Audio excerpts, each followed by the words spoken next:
इस कार्यक्रम के प्रसारण पुण्यार्जक हैं श्री राजेंद्र प्रसाद जैन, श्रीमती ममता जैन, श्री प्रशांत जैन, श्रीमती दिव्या जैन, पारस जैन, श्री भरत जैन, श्रीमती सौम्या जैन एवं समस्त परिवार मुंबई। सामने भी एक घड़ी रखी गई है और मंच पर भी एक घड़ी है। उन दोनों में 5 मिनट का अंतर है। उस घड़ी में 9:25 है, इस घड़ी में लगभग 9:20-22 हो गया। समय निरंतर अपनी गति से चलता है पर रुकता नहीं है, और हमें भी रुकना नहीं है मार्ग में। यदि मार्ग में चल रहे हैं तो रुकने का विकल्प कभी भी नहीं करना चाहिए, ऐसा कहा है।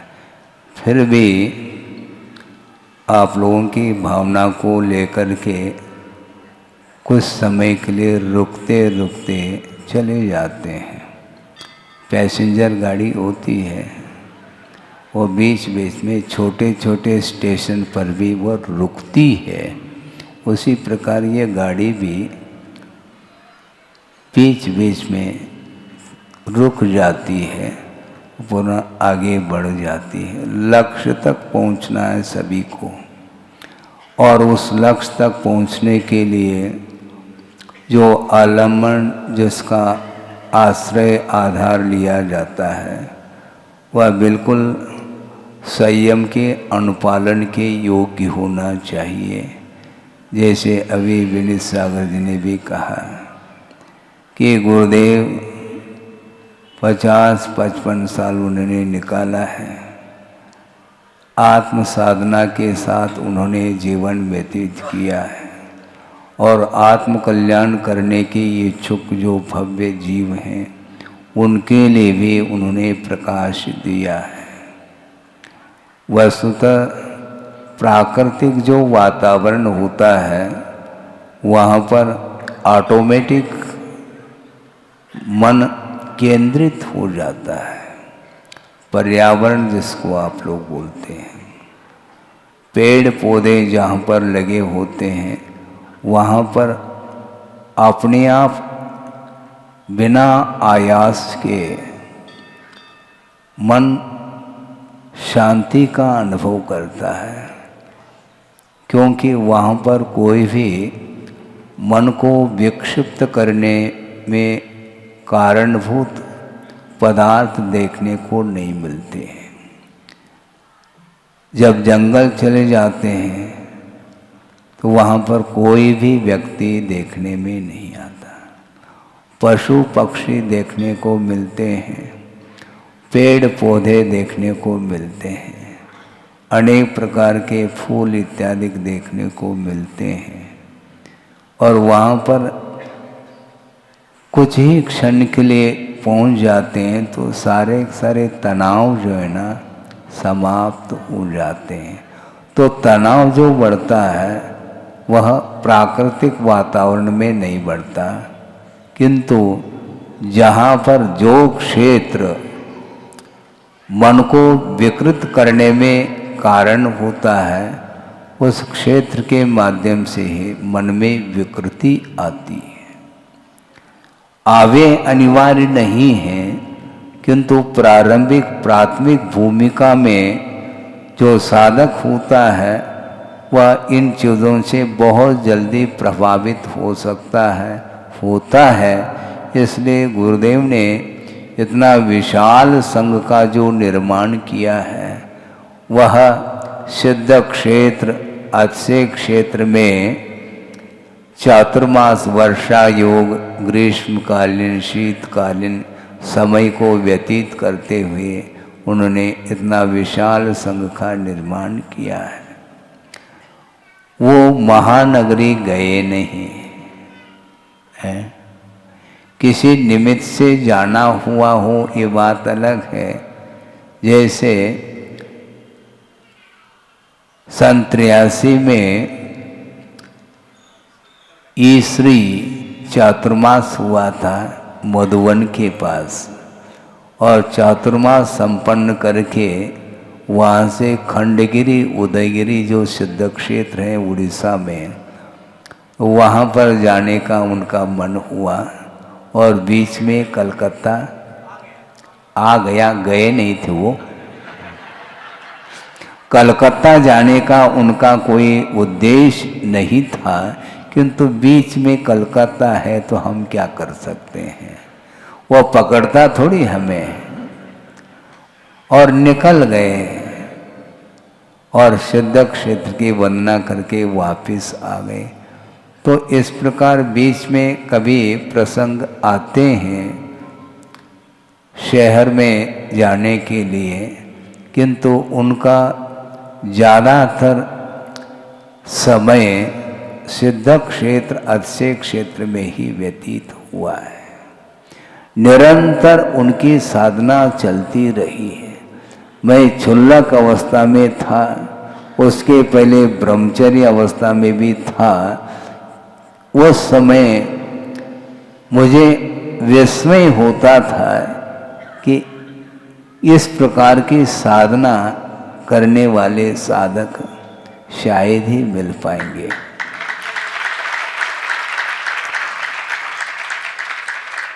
कुंडलपुर की बात है, वर्षायुग के उपरांत वहाँ से पटेरा आए। हटा और पटेरा और कुंडलपुर ये आसपास, और पटेरा में एक प्रसंग हमने देखा, एक दृश्य देखा गुरुदेव के सामने कि संघस्थ जो क्षमा सागर जी, उस समय वो दीक्षित नहीं हुए थे, किंतु उनके परिवार के लोग और उनकी एक टीम थी 8-10 लोगों की, वो दर्शनार्थ आए थे। उस समय मैं क्षुल्लक अवस्था में था और गुरुदेव लेखन क्रिया में व्यस्त थे। निरंतर उनका चिंतन मनन चलता था। आगम का अवलोकन और आगम की अनुरूप चर्या बनाते हुए वह निरंतर अपने उपयोग को लगाए रखते थे। 1 घंटा से भी अधिक हो गया वो लोग सामने बैठे हैं, किंतु एक नज़र उठा करके उस तरफ नहीं देखा। हम वहीं थे, क्षुल्लक अवस्था में पास में बैठते थे और वह अपने आप में मग्न है। और वो प्रतीक्षा करते करते करते 1 घंटा से भी ज़्यादा हुआ। उसके बाद प्रतिक्रमण का समय आया तो लेखन क्रिया को बंद करके उन्होंने देखा तो सामने व्यक्ति बैठे हैं और परिचित थे, ये अलग वस्तु, किंतु उनके दृष्टि में चाहे परिचित हो चाहे अपरिचित हो सब समान हैं। और उन लोगों ने कहा कि महाराज हम 1-1.5 घंटे से बैठे हैं। तो उन्होंने सोचा ठीक है, इनके लिए भी 2-5 मिनट दिया जाए। जो भी उन्होंने लेखन क्रिया में लिखा था, 1-आध पंक्ति को सुना करके उनको रवाना करा दिया। प्रतिक्रमण का समय था और उतने में ही वो सारे प्रफुल्लित मन हो करके निकल गए वहाँ से। सोचो, विचार करो, और अपन होते तो कबे आ गए, और कौन कौन आ गए साथ में। बहुत दिन हो गया आप आए नहीं थे, मिले नहीं थे। ये सारी चर्चा आप लोगों के बीच की होती रहती है, उनको इससे कोई भी प्रयोजन नहीं है। क्योंकि जिस चीज को छोड़ दिया है उसकी चर्चा क्यों करें, हैं? जिस चीज को छोड़ ही दिया उसकी चर्चा करने से लाभ क्या है हमें? लाभ नहीं, प्रत्युत हानि है। इसलिए विषय और कषाय की चर्चा वो कभी भी नहीं करते हैं। लोग आ जाते हैं, दर्शन करते हैं, नमोस्तु करते हैं, इसके उपरांत भी उनके लिए केवल धार्मिक चर्चा के अलावा, तत्व चर्चा के अलावा और कोई भी बात नहीं करते थे। निरंतर उनका मन एकदम निराकुल उनका मन रहता था। कोई भी उन्हें विकल्प नहीं, कोई भी हाथ में कार्य लेते उसको लेकर के भी उनको विकल्प नहीं रहता था। इतनी सहज उनकी साधना थी, उसको देख करके ऐसा लगता है कि अपना भी बहुत बड़ा पुण्य का उदय रहा है।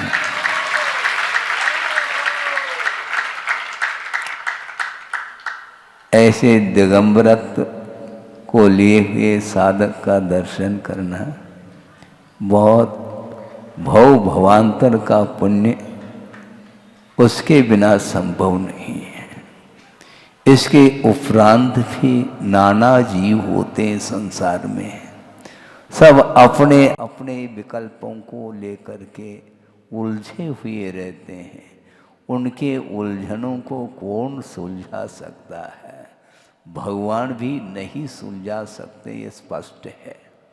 भगवान के पास अनंत ज्ञान है, अनंत वीर्य अर्थात अनंत शक्ति है, ये अलग वस्तु। किंतु सामने वाला जो उलझा हुआ व्यक्ति है उसको सुलझाना खेल नहीं है, क्योंकि वह स्वयं उलझता और चला जा रहा है।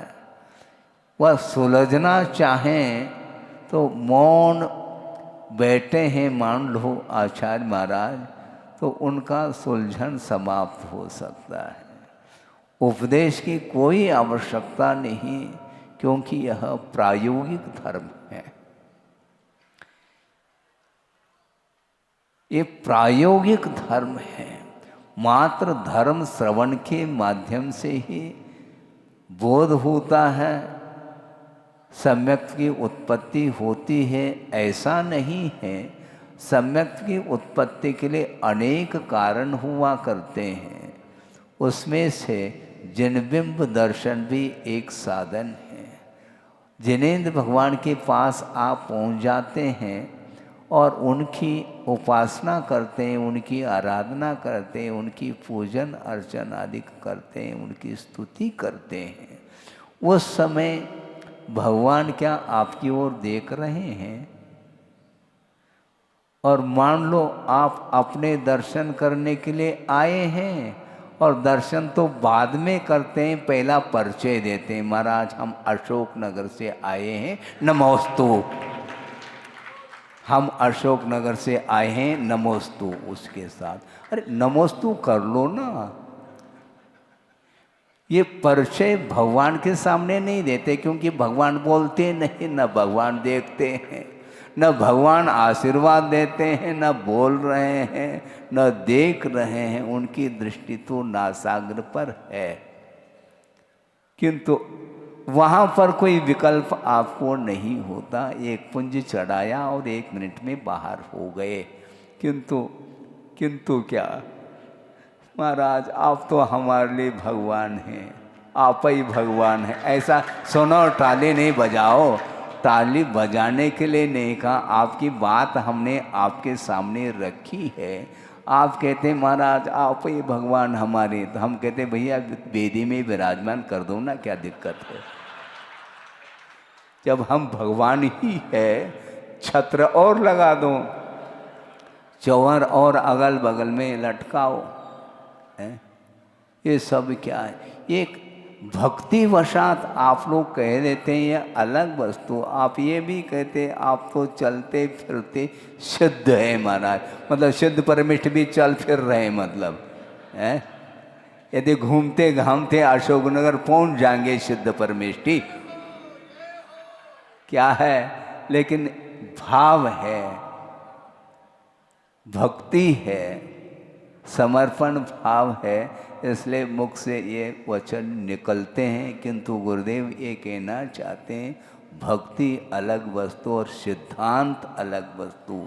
सिद्धांत को कभी भी भूलना नहीं चाहिए। भक्ति करिए, किंतु जिसके पास जितने गुण हैं, जिसका जो पद है, उसके अनुरूप ही भक्ति होनी चाहिए। अतिरिक्त भक्ति उपयुक्त नहीं है, ऐसा मेरा कहना है। कई विशेषण आप जोड़ने के लिए आतुर होते हैं, किंतु उन विशेषणों से हमें कोई भी लाभ नहीं है। महाराज हमारे लिए लाभ है, ये ध्यान रखो। केवल भक्ति ही नहीं करना, सिद्धांत को बरकरार बनाए रखना है, क्योंकि उसके माध्यम से यह जो धर्म की परंपरा है यह अक्षुण्ण बनी रहेगी। पंच परमेष्टि हैं, किंतु सबके अलग अलग स्टेज हुआ करते हैं, इसलिए अरहंत का स्वरूप अलग है, सिद्ध का, आचार्य, उपाध्याय, साधु का भिन्न भिन्न स्वरूप है। इसलिए जिसकी आप आराधना कर रहे हैं उसके योग्य ही आपकी भक्ति होनी चाहिए। मैं तो कहूँगा, इसलिए कहूँगा क्योंकि परंपरा बनी रहे। पक्की बात, सागर की बात है, हम आपके सामने रखना चाहते हैं। पड़घान करके ले गए और वहाँ पर महाराज उच्छासन विराजो, तो हमने सोचा कि क्या चमक क्या रहा है यहाँ पर। धरती पर चकाचौंध जैसे लगी मुझे। हमने सोचा कि क्या बात है, ऊपर देखा तो वो छत्र था, तो हमने सोचा कि यहाँ पर उपयुक्त नहीं, इधर। महाराज जी हमारा काम है। ठीक है, तुम काम कर लो, हमारा भी तो कुछ काम है ना, हमारा भी तो कुछ कर्तव्य होता है ना। आपकी भक्ति, आपकी भावना अपनी जगह है, किंतु सिद्धांत की ओर दृष्टि हमारी जाती है और जानी चाहिए। उनको ये कहा है कि भविष्य में इस प्रकार ना करो, आप भक्ति करो, किंतु भक्ति करते समय किसकी भक्ति की जा रही है इसका ध्यान भी आपको रखना चाहिए। तो मैं ये कह रहा हूँ कि गुरुदेव की साधना अनूठी साधना थी और बहुत निरंतर वह सावधान रहते थे और निरंतर वो निराकुल भाव के साथ ही उनका समय व्यतीत होता था। एक क्षण के लिए भी उनके लिए आकुलता देखने को नहीं मिली। 6 आवश्यक होते थे उनके, और 6 आवश्यकों में कोई आकुलता नहीं। समय पर प्रत्येक आवश्यकों को वो संपन्न करते थे, किंतु आकुलता बिल्कुल नहीं। आकुलता क्यों? भगवान के पास पहुंच गए, जल्दी जल्दी वंदना। कौन सी रेलगाड़ी चूक रही है क्या अपनी? 2-5 मिनट बिफोर चले जाते हैं और शांति के साथ उस आवश्यक को पूर्ण करते हैं। इसी प्रकार सामायिक है, प्रतिक्रमण है, वंदना है, स्तुति है, ये सारे उनकी आवश्यक क्रियाएं निराकुल भाव के साथ होते थे। और चतुर्दशी और अष्टमी के दिन उपवास उनका रहता था, उस समय भी हमने देखा। और संडे के दिन उपवास पड़ रहा है मान लो, तो उन्होंने ये भी किया प्रयास। अब ठीक है, संडे के दिन जनता आएगी तो कोई बाधा नहीं, उपवास नहीं किया और प्रवचन करके उस दिन आहार के लिए उठ गए और दूसरे दिन सोमवार के दिन उन्होंने संडे मना ली। सोमवार के दिन उन्होंने उपवास कर लिया। मतलब अपने साधना के प्रति कभी भी समझौता नहीं।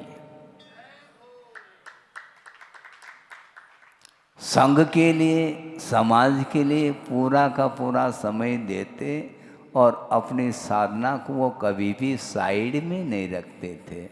निरंतर वह साधना करते थे, तभी संघ के ऊपर भी उनका प्रभाव पड़ता चला गया। इसलिए हमारा ये कहना है कि प्राकृतिक वातावरण में जब साधक पहुंचता है तो ऑटोमेटिक साधना में और वृद्धि होती है। एकांत में जाना ही उनका एक कार्य होता है। पूज्यपाद स्वामी ने भी स्पष्ट लिखा है, ये छत एकांत संवासम निर्जने जनितादर निजकार वशात किंचित उक्त्वा विस्मृति द्रुतम कहा। साधक जो होता है वह एकांत में रहना पसंद करता है, जहाँ पर कोई आवागमन नहीं है लोगों का।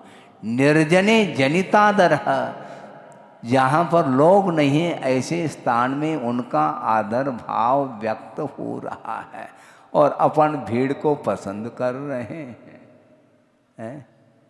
हम पसंद कर रहे हैं भीड़ को। आज तो जनता है ही नहीं, 8-10 लोग बैठे हैं, प्रवचन करें क्या नहीं करें। अरे प्रवचन क्या करना, अपने को स्वाध्याय करना है। और जनता बैठ जाती है, कम बैठे अधिक बैठे से क्या प्रयोजन हमारे लिए। धर्म का स्वरूप हमें खुद को भी समझना है, कहीं विस्मृत न हो जाए। और कोई आता है तो उनके लिए भी आगम के अनुरूप सुनाना है।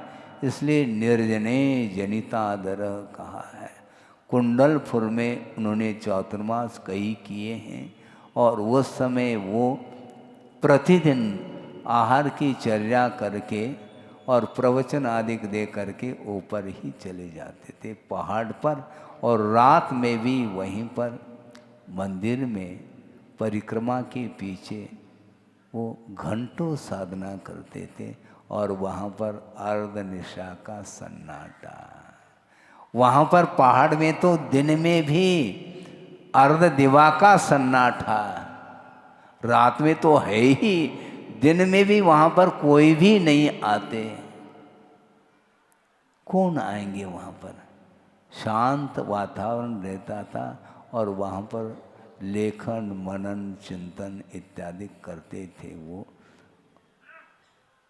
इसको बोलते हैं धर्म की आराधना।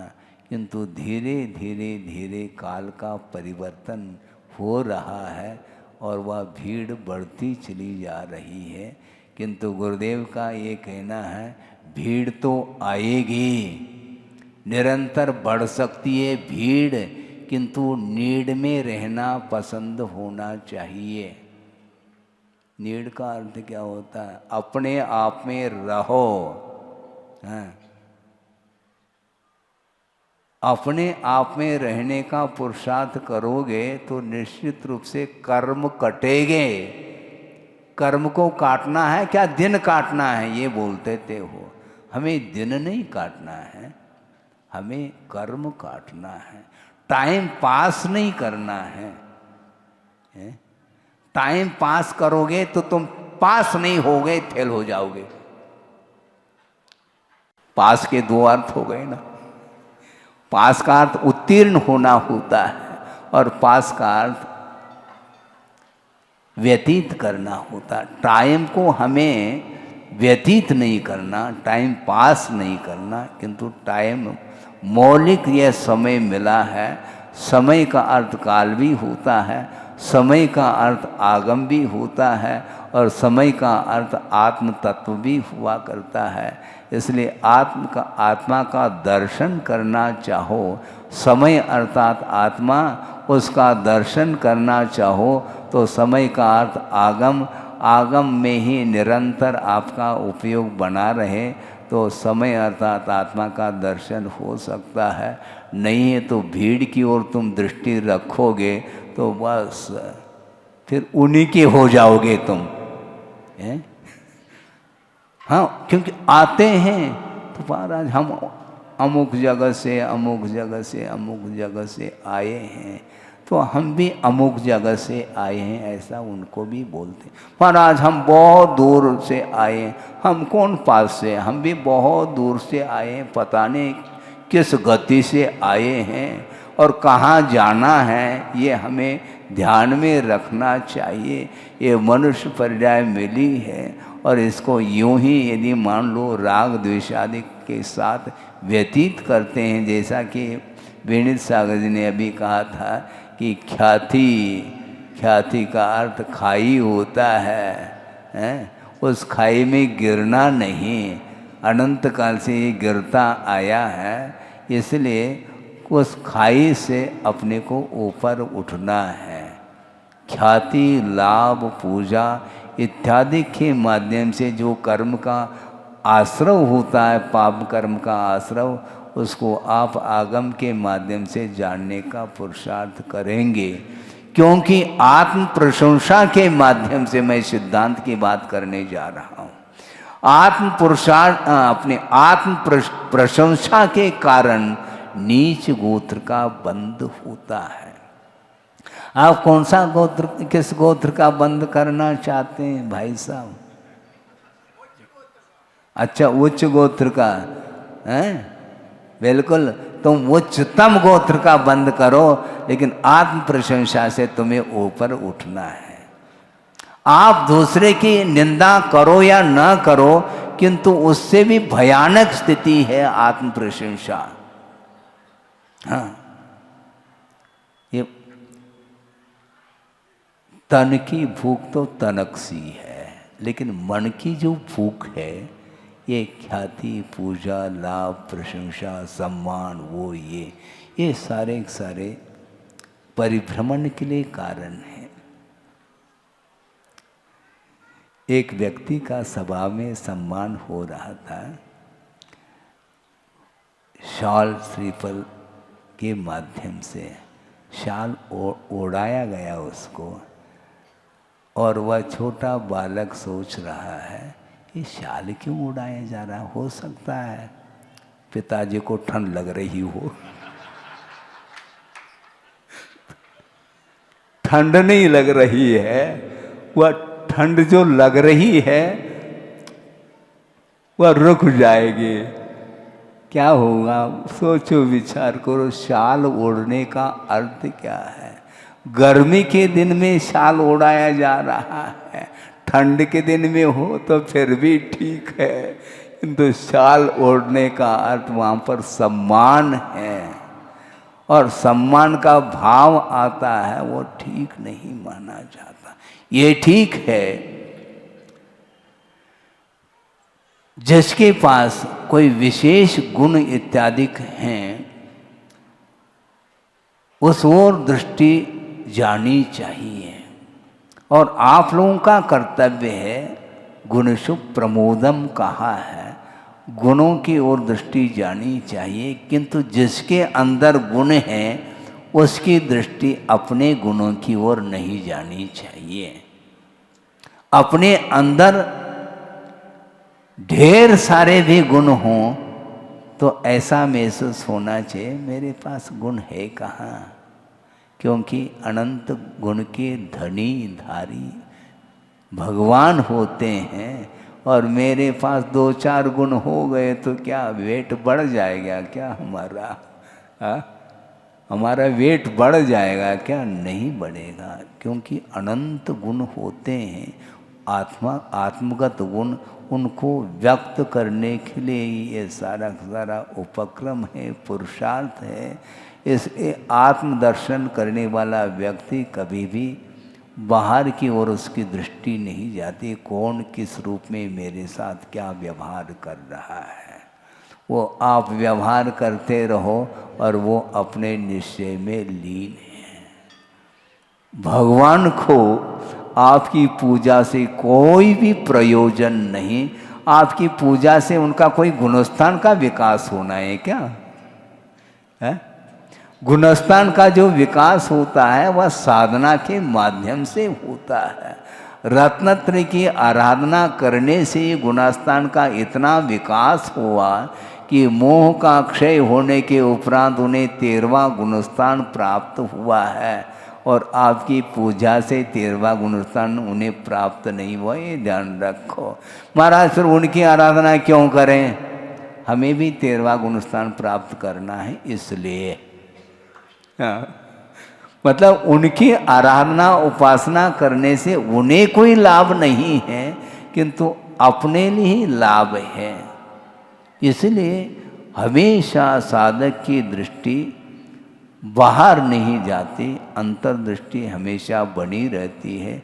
इसलिए गुरुदेव का बार बार श्रमण संघ के लिए संबोधन रहता था कि देखो, पंचम काल में कोई विशेष साधना शारीरिक दृष्टि से नहीं बन सकती है साधना, किंतु अंतरंग साधना की ओर दृष्टि होना चाहिए।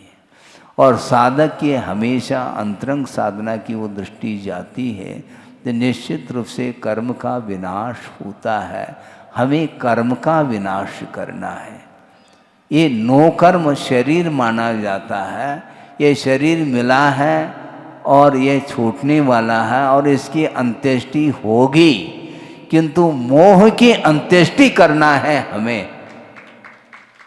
मोह को दग्ध करना है, शरीर को दग्ध नहीं किया जा सकता। वो तो क्या, शरीर तो शरीर है, वह पौद्गलिक मटेरियल है, वह विनाशशील है। तो उसकी अंत्येष्टि तो अनंत बार हो चुकी है। बार बार शरीर मिलता है और बार बार शरीर का अंत हो जाता है।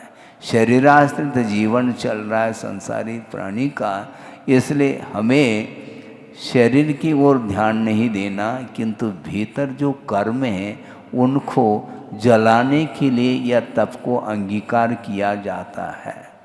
तप के माध्यम से, ध्यान के माध्यम से कर्म जल करके राख राख होते हैं और ख्याति लाभ पूजा के कारण तप ही जल जाता है, ऐसा गुरुदेव का कहना है।